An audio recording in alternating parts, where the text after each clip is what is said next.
The barmaid said to me, "You're crazy if you think I'd ever go out with you."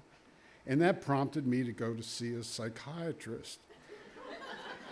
So I got a hold of a registry, and I closed my eyes, and wherever I stopped, that's who I'm going to go see. And I happened to land on a doctor by name, a psychiatrist by the name of Mrs. Moretits. So I go in, and I sit across the table from her, and there's a checkerboard between us. And she says, "David, what's troubling you?" And I said to her, "I seem to be living in a paradoxical universe. My reality are like dreams. My dreams are like reality." And she says, "Well, give me an example."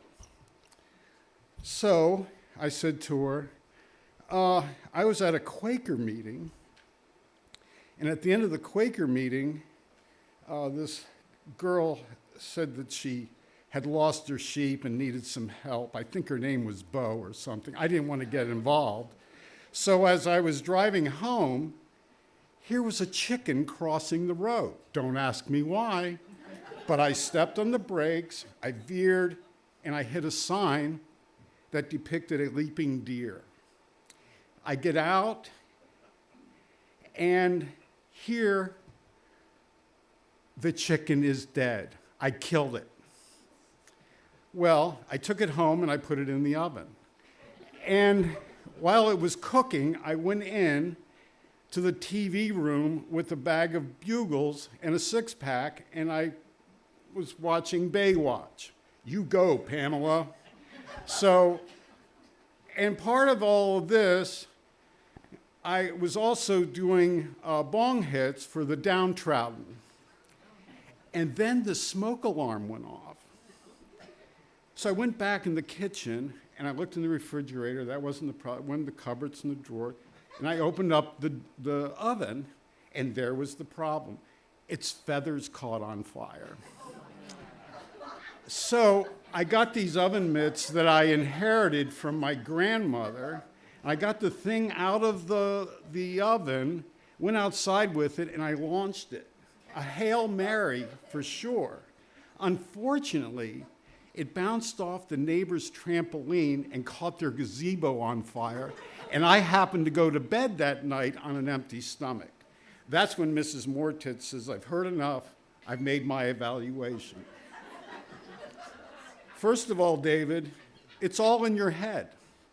Second, it's quite clear to me that you've lost pretty much all of your marbles.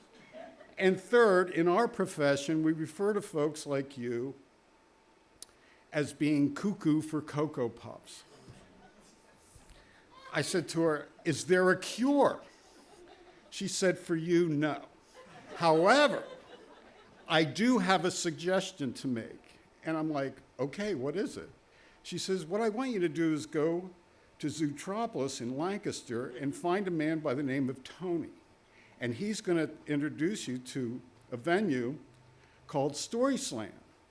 And David, when he gets to the part about the bell, I want you to listen very, very closely, because it's been rumored that there's been a couple storytellers gone missing and have never been heard of from again." I said, "Mrs. Moretits, do you send all of your patients to Tony?" She says, "Let me put it this way. I'm thankful that there's another venue in York."